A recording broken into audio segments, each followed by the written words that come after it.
Bonjour à tous, pour le Zoom d'aujourd'hui, je reçois Nicole et Gérard Delépine. Bonjour à vous, merci d'être avec nous. Je vous présente Bonjour. Gérard, vous êtes chirurgien, oncologue, statisticien également. Nicole, on vous connaît bien aussi à TV Liberté, pédiatre, oncologue. Alors vous revenez avec un nouvel ouvrage, Hystérie vaccinale, vaccin, garde d'asile et cancer, un paradoxe aux éditions Fauve. Gérard, pour commencer, depuis le début du quinquennat Macron, on a vu Agnès Buzyn à la tête du ministère de l'Intérieur. On a vu que l'une de ses premières mesures était l'obligation vaccinale portée à 11 vaccins. Est-ce que finalement ce titre, hystérie vaccinale, laisse entendre que le vaccin garde d'asile, qui serait donc contre le papillomavirus, pourrait rentrer dans l'obligation vaccinale à venir ? Le vaccin était destiné à la demande des députés En Marche, de 7 députés qui ont déposé un amendement à rajouter une obligation vaccinale aux 11, donc arriver à 12. C'est normal, on a 12 étoiles à l'Europe, il fallait 12 vaccins en France, obligatoire. Alors pour commencer, on va revenir évidemment sur ce vaccin garde d'asile, communément appelé vaccin contre le cancer du col de l'utérus. C'est souvent ce qu'on lit dans les médias. Nicole, peut-être que vous pouvez nous faire une mise à jour, entre guillemets, parce que c'est pas tout à fait exact. En fait, c'était l'objectif officiel de ce vaccin quand il a été mis sur le marché rapidement, en 2006. Et effectivement, ils ont dit on fait un vaccin parce que le cancer du col de l'utérus, il y en a beaucoup, c'est embêtant, etc. Ce qui est pas vrai d'ailleurs en France où on a 3000 cancers du col de l'utérus et 1000 décès. Qui est quand même pas sur 65 millions d'individus. On a l'impression que c'est une priorité sanitaire presque Absolument aujourd'hui. pas. Mais enfin, l'objectif avancé, c'était diminuer dans l'avenir le nombre des cancers du col de l'utérus. Mais comme justement on savait que habituellement, et on verra que ça va être différent finalement après le vaccin, habituellement le cancer du col de l'utérus met plutôt 15-20 ans à se développer, en pratique, les marchands de ce vaccin ont utilisé des critères substitutifs, comme ils disent, pour essayer de voir si ce vaccin pourrait marcher. Donc, en fait, ils ont pris les anomalies des frottis cervicaux faits aux femmes régulièrement pour dire s'il y a telle anomalie, on suppose que ça pourrait donner un cancer. Et donc, ils ont essayé de justifier leur mise sur le marché par des critères substitutifs qui ne sont pas les cancers du col, puisqu'ils disaient que ça met 20 ans à se développer. Et donc, c'est quand même carrément un mensonge, parce que les anomalies des frottis sont des infections de divers degrés à papillomavirus, dont chacun sait, en tout cas les médecins devraient savoir, que ces infections à papillomavirus disparaissent, d'abord sont extrêmement fréquentes chez les femmes jeunes en tout cas, et disparaissent spontanément chez 80% d'entre elles. Sans traitement, ça veut dire ? Sans traitement, oui, tout simplement, par son Immunité, traitement. quoi. Oui, c'est ça, un traitement intérieur qu'on fait soi-même. Et sans même que la femme ne se soit rendue compte qu'elle Personne avait ne été sait qu'elle soi-disant était, infectée. voilà, sans qu'on sache qu'on a été infecté ou pas. Et donc, ils ont pris ces critères-là, et puis ils ont regardé, puis ils ont dit, ça fait disparaître des infections, et donc sûrement, enfin, même sûr, puisqu'ils affirment que ça fera disparaître le nombre de cancers du col dans 20 ans. Voilà, Alors, c'était je vais résumer peut-être pour... diminuer le nombre de cancers Pour du faire col plus clair, dans 20 on ans. nous propose prétendument un vaccin contre le cancer du col de l'utérus. Finalement, on se rend compte que les tests qui ont été effectués n'ont pas reposé sur des stigmates, entre guillemets, de cancer chez les patientes, mais sur des infections du papillomavirus qui pourraient potentiellement dégénérer dans un cancer dans quelques cas. On est d'accord sur le résumé ? C'est exactement le cas. On a pris au lieu d'étudier sur l'incident, la fréquence du cancer, on a étudié sur des anomalies qui sont supposées précancéreuses et qui le sont parfois. Et qui ne le sont pas toujours. Rarement. Majoritairement. Non, qui sont très rarement. Alors, il faut quand même avoir une notion. On peut dire qu'il y a quand même 45 millions de femmes en France. Peut-être 35 millions, je ne sais plus. 35 millions. Mettons oui. 35 millions. Ça peut changer très rapidement, parce que des fois, avec le genre non binaire... Sur ces 35 millions, il y en a au moins 25 millions qui ont fait une infection à papillomavirus. Sur ces 25 millions qui ont fait une infection à papillomavirus, on a 3000 qui font un cancer invasif chaque année. Et 1000 qui en meurent. Est-ce qu'on est sûr du lien entre le papillomavirus et le cancer du col ? Alors, absolument pas. Il y a un lien vrai qui est un lien statistique. Donc, les femmes qui font un cancer du col ont eu une infection ou ont une infection à papillomavirus. Le seul problème, c'est comme vous l'avez dit, 80% des femmes ont une infection à papillomavirus. Donc il est très logique que les femmes qui ont un cancer du col, au moins en aient 80% qui aient du papillomavirus. Alors selon les statistiques, on arrive à 90 ou 95. Ces statistiques-là, qui montrent donc qu'il y a 95% des femmes qui ont eu le papillomavirus et qui ont un cancer de l'utérus, ces statistiques-là sont fournies par les gens payés par le laboratoire. Mais de toute façon, personne n'a démontré la causalité, c'est-à-dire que tu as un papillomavirus, tu as un cancer du col, est-ce que c'est lié ou non? Oui, si je vous suis, vous expliquez que beaucoup de femmes ont un papillomavirus au cours de leur vie. La quasi-totalité de celles qui ont une vie sexuelle. On a eu un jour un papillomavirus, après il disparaît, mais sans forcément savoir d'ailleurs. Surtout personne, et ça tout le monde est d'accord là-dessus, il n'y a pas un article qui dit qu'il y a une causalité certaine, à part les articles des journalistes ou l'article, par exemple là il y a un article suite à l'accord du Sénat pour imposer une expérimentation chez les garçons, et l'article commence par le cancer, le papillomavirus est la cause du cancer de l'utérus. Mais du col de l'utérus, c'est faux. Personne n'a jamais démontré cette causalité.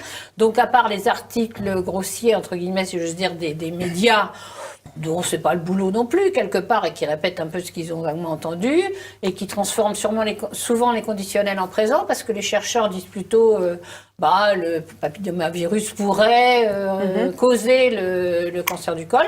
Et après, vous voyez que, en fait, dans les articles des médias, Figaro ou autres, on vous dit le cancer du col est causé par le papillomavirus. Cette preuve-là n'a jamais été apportée. C'est très important. Alors, je veux dire, les gens n'ont qu'à regarder les feuilletons et verront ce que les enquêteurs disent devant un coupable potentiel. C'est pas parce qu'il y a des pas parce que le papillomavirus était sur les lieux du crime qu'il est responsable du crime. Voilà. Alors, si je vous comprends bien, jusqu'ici, on est arrivé à un vaccin qui est censé empêcher le cancer du col de l'utérus, qui finalement se base sur des critères du papillomavirus, qui n'est pas forcément lié avec le cancer du col de l'utérus. Bon, là, déjà, on se dit que ça semble très compliqué pour qu'il y ait une réelle efficacité, mais est-ce qu'on peut aller plus loin et qu'en plus d'une inefficacité de ce vaccin, on pourrait en plus se rendre compte qu'il a des effets négatifs? Alors, il y a deux types d'effets négatifs. Il y a les complications du vaccin. Tout traitement, quel qu'il soit, un peu actif, a de temps en temps des complications.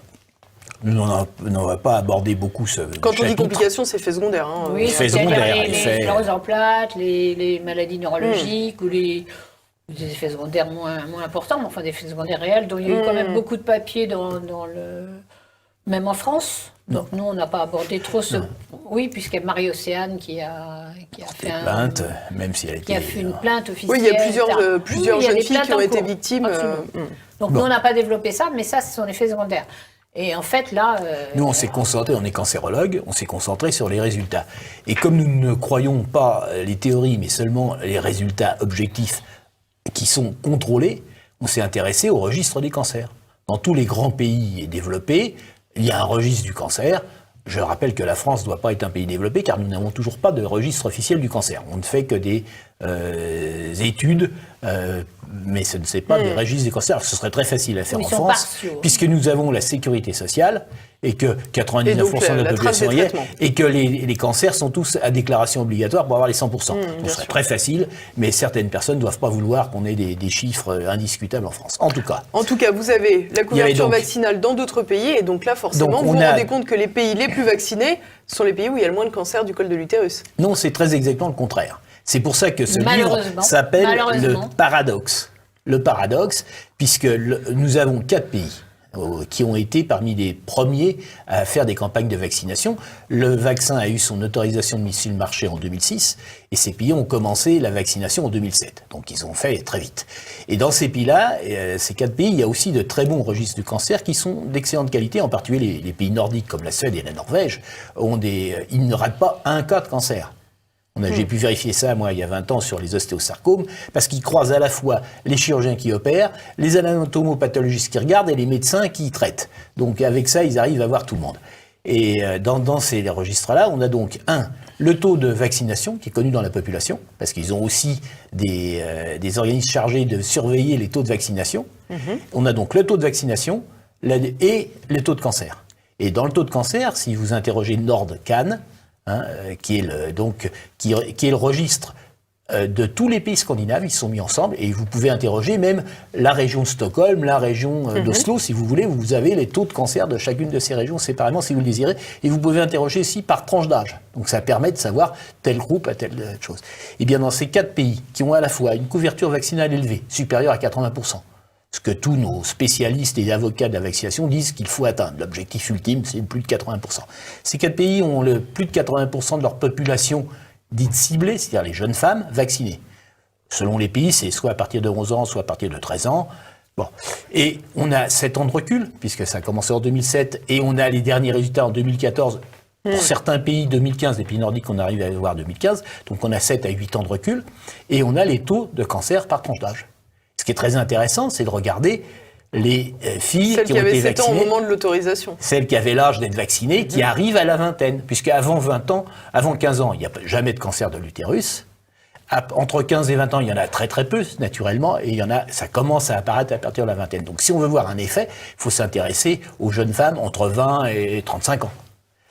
Eh bien, dans tous ces pays-là, on a une augmentation considérable du taux de cancer, ce qu'on appelle l'incidence, c'est-à-dire la fréquence de nouveaux cas chaque année, par 100 000 femmes. C'est la chose internationale. Donc, on a une augmentation extrêmement sensible et parfaitement significative de ce taux. Donc, ce que vous êtes en train de me dire, c'est que dans la tranche de jeunes femmes qui a été vaccinée dès la mise sur le marché, finalement, on les retrouve 7 ans plus tard, approximativement, avec beaucoup plus de cancers dans leur tranche d'âge, tout simplement. Alors, citons l'Australie. Je m'intéresse beaucoup à l'Australie parce que vous avez dans le Figaro, dans LCI, dans l'Obs de la Nouvelle Obs, dans tous les journaux français, vous avez le miracle australien, l'Australie fait disparaître le cancer du col. Tout ça, ce sont la répétition d'articles qui sont des articles de simulation. C'est les avocats du vaccin en Australie et le gouvernement d'ailleurs. Il faut rappeler que l'un des inventeurs du vaccin Gardasil était Ian Fraser, qui est australien. Peut-être que c'est une des causes. Eh bien, ces gens-là répètent et traduisent les résultats d'une simulation. Ce n'est pas d'une analyse des résultats vrais, c'est ce qu'ils supposent. Et ils ont dit, on a réussi à faire disparaître de 90% les infections, et ils ont conclu, donc on va faire disparaître le cancer. C'est là-dessus qu'ils disent le miracle australien. Ce qui est plutôt étonnant, puisque maintenant que c'est mis sur le marché, ils pourraient faire des essais, ils pourraient faire des statistiques. Les statistiques, ils les font, les statistiques. Il suffit d'interroger l'organisme statistique du gouvernement australien. Et c'est lui qui dit. Mais c'est pas ça qui publie. Et là, donc c'est volontairement malhonnête, alors c'est ça que vous êtes en train de dire. Ce ne sont pas les mêmes. Ceux qui bénéficient des médias, ce sont ceux qui sont proches des laboratoires et qui mettent beaucoup d'argent pour qu'on sache leur opinion, qu'on connaisse leur opinion. Ceux qui font les registres de cancer, c'est des petits fonctionnaires qui se contentent d'additionner les cas de cancer et qui travaillent bien et dont les résultats ne sont pas connus, sauf si quelques personnes vont gratter leurs résultats. Et ces résultats sont accessibles par Internet pour tout le monde.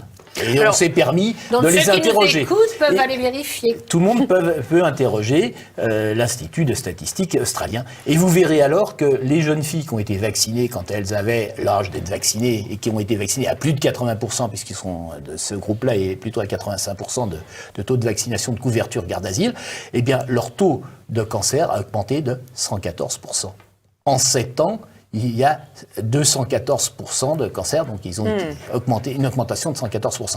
Et avec ces chiffres, alors on se rend compte que finalement, aucun frein n'est mis sur le développement de ce vaccin et sur la volonté de l'administrer à de plus en plus de personnes. Au contraire, puisque maintenant, une volonté de plus en plus mise en avant, c'est celle de vacciner aussi les petits garçons.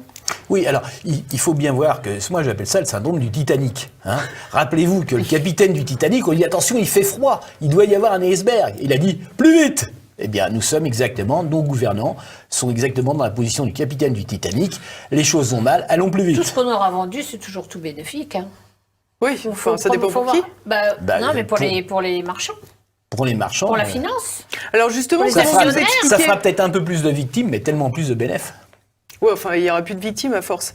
Comment vous expliquez justement cette logique? Finalement, c'est une logique financière, d'après ce que vous nous Totalement expliquez. Financière. Avec des conflits d'intérêts dans les grandes instances nationales, j'imagine, puisque on a du mal à imaginer que les décideurs publics, bien sûr, mais on a du mal à imaginer que les décideurs publics aient envie de favoriser la propension de ce vaccin, alors qu'il semble dangereux. Rappelons quand même que l'autorisation de mise sur le marché du Gardasil a été obtenue de la FDA, de la Drug and Food Administration, après l'intervention de Madame la présidente des États-Unis, qui a dit c'est une urgence, la première dame des États-Unis. Et également la présidente du Centre de contrôle des maladies infectieuses, du CDC, qui d'ailleurs a été remerciée 5 ans plus tard en devenant la directrice du département vaccin de GSK. Donc elle a été remerciée de un léger conflit d'intérêts, là encore. Ah, c'était pas un conflit d'intérêts à l'époque, ou du moins on l'a pas su. C'était après qu'est apparu le conflit d'intérêts. C'est le pantouflage. Alors comment, selon vous, peut-on éviter cela? Comment? Alors évidemment, j'imagine qu'aujourd'hui, c'est sans savoir. Faut quand même, avouer que c'est une découverte récente. L'augmentation du nombre de cancers, même si on pouvait être inquiet, il n'y avait pas de justification de commercialiser parce qu'il y avait beaucoup d'effets secondaires, beaucoup d'ennuis, etc. Mais on n'avait pas d'argument sur l'objectif. Et donc, on nous disait, ah oui, bah, c'est bien, il y a des effets secondaires, mais enfin, si on couvre une population. Donc ça, c'est quand même une découverte récente, puisque c'est Gérard, en analysant la littérature internationale pour essayer de trouver s'il n'y avait pas déjà un pays qui avait mis des résultats, qu'il est tombé sur la première publication sur ce sujet, qui est faite par l'épidémiologiste suédois Lars Andersson, auquel on a dédié ce livre en disant qu'il était comme Zorro puisqu'il a avancé masqué, parce qu'il ne voulait pas se faire virer de son institut, et qui a dit en Suède, je regarde les chiffres, je vois une augmentation du nombre de cancers du col par rapport à la même population chez des enfants, chez les jeunes filles vaccinées. Et donc Gérard, curieux comme il est, a été donc voir les registres des autres pays, donc effectivement Australie, Angleterre. Alors pour la Suède, les chiffres sont clairs, c'est 100% d'augmentation. C'est de 1,76 à 3,52. C'était 100% d'augmentation en 7 ans. Clairement, c'est un scandale. Si vous voulez, le résultat actuel, c'est un scandale récent. Bon, on savait que c'était un scandale, il avait été trop vite mis sur le marché, etc. Mais là, cette découverte d'augmentation du nombre du cancer du col au lieu de diminuer, c'est relativement... c'est très récent, puisque donc avril 2018, puis après, il a fouiné, on a fait plusieurs articles, et moi j'ai dit, il faut le dire mieux que ça, il faut publier un livre en espérant que les gens aient envie de le lire, et qu'il soit facilement accessible. Donc on a essayé de dire, mais c'est récent, c'est vrai. Et alors c'est d'autant plus intéressant et triste, c'est que effectivement ce cancer habituellement met 20 ans à se développer, 15 à 20 ans à se développer, et là on a manifestement une accélération de l'apparition du cancer du col chez des jeunes femmes. C'est-à-dire qu'on a l'impression que c'est en 4-5 ans que le cancer apparaît. Finalement, la mise sur le marché s'est fait plus rapidement que prévu, précisément parce qu'ils ne voulaient pas attendre 20 ans, mais on se rend compte que finalement, alors il y a une apparition du cancer beaucoup plus rapide. Accéléré, absolument. C'est un véritable booster de cancer. C'est pas la même histoire naturelle, c'est pas la même histoire naturelle qu'actuellement. Ça paraît tellement incroyable que j'ai envie de faire l'avocat du diable. Est-ce que ça peut pas être un autre paramètre qui aurait joué dans la favorisation? C'est ce qu'on s'est dit au début. C'est ce qu'on s'est dit. Les Suédois, ils doivent avoir une vie sexuelle débridée, les Australiennes peut-être aussi, et pas les autres. Alors on s'est intéressé aux autres pays, donc on a regardé l'Angleterre. Et l'Angleterre, on a les chiffres, là aussi, c'est le centre de recherche sur le cancer, ça s'appelle CRUC en Angleterre, donc on peut interroger. Et là, on avait que 2014. C'est RUK, Cancer Research United Kingdom. Et on avait les chiffres jusqu'en 2014. Et là, en 2014, on a eu une petite augmentation des filles qui arrivaient à 20 ans. Entre 20 et 24 ans, on avait 30% d'augmentation. Et puis un petit peu plus pour celles qui avaient entre 25 et 29%. Et puis là, on a un article qui vient de sortir en 2018, signé par un des apôtres de la vaccination, et qui, lui, nous donne des chiffres pour les 25-29 ans, 100% d'augmentation. Le taux est passé de 11 pour 100 000 à 22 pour 100 000. Et lui, il a le chiffre que nous n'avions pas, qui est celui de 2015. C'est là-dessus qu'on arrive à 22 pour 100 000. Donc ça a doublé, dans le groupe des 25-29 ans, l'incidence a été doublée. Alors lui, comme il est là pour défendre le vaccin, il dit « Oui, mais c'est pas grave parce que c'est des petits cancers de stade qui soignent très bien. » Bon, le problème est quand même que le vaccin a doublé le taux de cancer. Alors justement, c'est une question qu'on pourrait se poser. Est-ce que la mortalité par ce cancer a été aussi augmentée? Alors, ce n'est heureusement, d'abord, ce cancer n'est quand même pas un grand tueur. Il tue une femme sur 3. C'est beaucoup. 300 oui, mais par rapport France, aux poumons, non. C'est 1000 par an en France, mais si on faisait le frottis, on en aurait que 300. Il faut savoir que les Françaises ne font des frottis cervicaux classiques, tir cellulaires, selon le test dit de Papa Nicolaou, que un peu moins de 50%.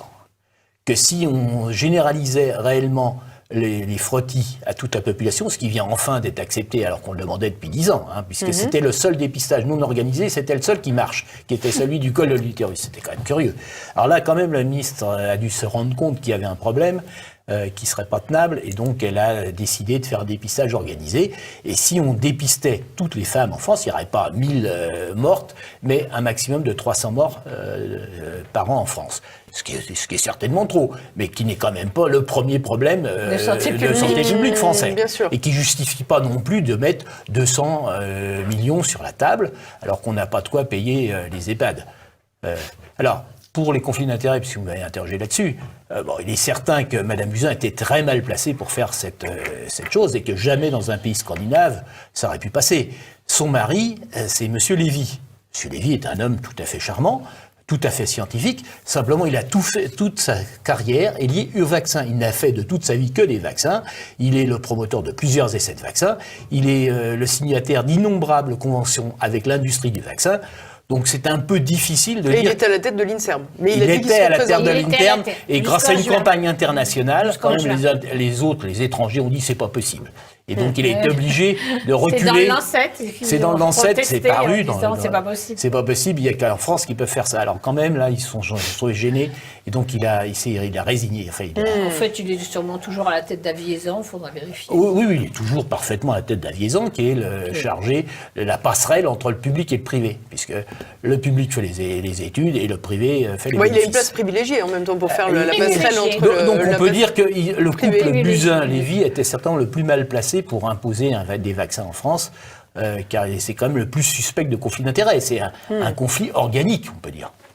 Alors il restait quand même un pays, n'oublions pas. Donc l'Australie, 114% de plus, la Suède, 100%, l'Angleterre, 29 ans, 100%, et la Norvège, c'est beaucoup moins, c'est 50% d'augmentation seulement. Mais donc les 4 pays qui ont à la fois un taux de couverture élevé et des registres du cancer qui se tiennent bien, ont tous des augmentations considérables. Tout et est alors en France, là où la couverture vaccinale est assez faible, je crois, c'est à hauteur de 20%. Moins de 20%, c'est entre 15 et 20. Qu'en est-il des évolutions du cancer? On continue à évoluer comme on faisait avant le vaccin. Parce qu'avant le vaccin, dans les 20 années qui avaient précédé, l'incidence du cancer du col avait fortement diminué dans tous les pays qui faisaient le dépistage. Et on diminuait régulièrement. Eh bien, en France, où on ne vaccine pas, on continue à diminuer. Il se trouve qu'actuellement, d'après l'Institut de veille sanitaire, appelé maintenant Santé France, l'incidence du cancer du col en France est de 6 pour 100 000. D'accord. Je rappelle qu'en Grande-Bretagne, il est de 8,6 grâce à leur vaccin, qu'en Suède, il est de 13 et quelques, en Norvège, il est de 11, et qu'en Australie, champion du monde, il est à 7,2. Mais en tout cas, nettement supérieur à celui de la France. Donc quand nos ministres disent qu'il faut vacciner pour rattraper l'Australie, c'est vraiment éminemment dangereux. Je voudrais ajouter quand même quelque chose, parce qu'on n'est pas là pour faire peur. On dit qu'il faut faire peur du garde. Il faut bien le dire. Mais oui, il faut faire peur, effectivement, éviter de faire vacciner ses enfants pour pas augmenter leur risque de cancer. Maintenant, les femmes ou les jeunes filles qui ont déjà été vaccinées, ce qu'il faut savoir, c'est qu'il faut absolument qu'elles continuent à faire des frottis. Et y compris tôt, parce qu'il ne faut pas qu'elles se sentent protégées, c'est le contraire, elles ont un risque, qui est quand même faible, mais elles ont un risque accru de faire un cancer du col, et surtout elles ont un risque accru de le faire rapidement, dans les 5-6 ans, et pas dans 10 ou 20 ans. L'accélération. Voilà, donc il faut simplement qu'elles se fassent suivre plus régulièrement par des frottis cervicaux, qui, s'y dépistent un petit cancer, pourrait être guéri. Alors c'est pas très marrant de se faire surveiller tous les ans par des frottis, mais enfin, il faut qu'elle le fasse, et c'est comme ça qu'on atténuera les effets pervers sur l'objectif non atteint de diminution de la fréquence du cancer du col. Alors j'ajoute d'ailleurs qu'un des avocats de la vaccination, qui est un Suédois qui s'appelle Dilmer, qui est bien entendu conseiller commercial du laboratoire qui vend le vaccin, a fait un article pour essayer d'amoindrir l'article de Lars Anderson, donc pour défendre la vaccination. Et il ne nie pas, il confirme qu'il y a une augmentation considérable, et lui dit c'est parce que le dépistage ne marche plus comme avant dans notre pays. Il ne protège moins longtemps. Alors, et c'est intéressant parce que lui, il dit qu'il faut maintenant faire le dépistage tous les 2 ans. Alors traditionnellement, on disait qu'un dépistage tous les 3 ans était suffisant. C'était démontré, admis par tous les pays du monde qui se sont mis dépistage. Donc il faut faire plus Pour de les, dépistage. pour les gens qui ont été vaccins vaccinés, pour les femmes qui ont été vaccinées, puisqu'en en Suède, ils ont toutes été vaccinés. Donc pour celles qui ont été vaccinées, il paraît prudent de faire un dépistage tous les 2 ans en suivant les conseils de Dilmer, qui est un avocat de la vaccination. Bon, en attendant, en France, on n'a toujours pas ce vaccin ni obligatoire, Oui, ni trop ça diffusé. chauffe, hein, ça chauffe. Il y a chauffe, un amendement qui a été déposé par les députés, par 8 députés au mois de juillet, qui vont Qui voulaient le rendre plus obligatoire. ou moins être rendus obligatoires dans la loi de PL. machin. Et pour les Programmation garçons et de pour loi les de filles. finances Ils de ne l'ont pas sécurité fait, à sociale. mon idée, ils ont reculé comme pour la PMA après l'Europe. Parce qu'ils ne sont pas fous quand même, ils savent bien que ça fait des histoires quand même. Bon, puis là, on a publié quand même beaucoup d'articles avant de faire le livre. Donc je pense qu'ils ont quand même dû savoir. On a envoyé des lettres aux sénateurs, on a envoyé des lettres aux députés. Tous les députés et tous les sénateurs. Et En donnant bon. les chiffres officiels. Et d'ailleurs, Donc, on m'avait demandé un rapport pour les députés wallons du Parlement de Wallonie, et je leur ai envoyé le même rapport aux députés et aux sénateurs de France. Ils Il l'ont faudrait dit. peut-être mettre en ligne ce rapport. C'était Il est ce en ligne. rapport, Il est ce bien rapport entendu est sur en ligne. ligne sur notre site. Voilà, et puis que les Docteur téléspectateurs Delépine. l'envoient tous à Madame Buzyn et à son député. Eh ben, c'est Pour Pour l'informer. l'informer, absolument. Mais on a Son fait- mari ne l'a pas informé convenablement là-dessus, donc il faut qu'on le fasse. on a mis aussi la lettre aux sénateurs et aux députés. On a demandé sur notre site en même temps que chacun aille voir son député avec cette lettre dans la main, parce que bon, les papiers apparemment ils n'arrivent jamais au Sénat, ils vont toujours dans la poubelle. Donc En essayez- circonscription, aller au contact avec Voilà. la lettre. Ah, voilà, absolument. Parce que vraiment, c'est important, il faut qu'ils sachent. Parce que bon, il y a les crédules et il y a les corrompus, comme dit notre ami Philippe Even. Donc là, il y a sûrement beaucoup de corrompus, mais il y a sûrement aussi beaucoup de crédules dans les gens qui ne doivent pas pouvoir imaginer, y compris dans les députés et les sénateurs, qu'on peut imposer un vaccin qui non seulement a des effets secondaires graves, mais en plus, finalement, a un effet paradoxal qui Contraire. augmente le cancer, contraire à son objectif. Merci beaucoup, Gérard et Nicole Delépine. Merci. C'est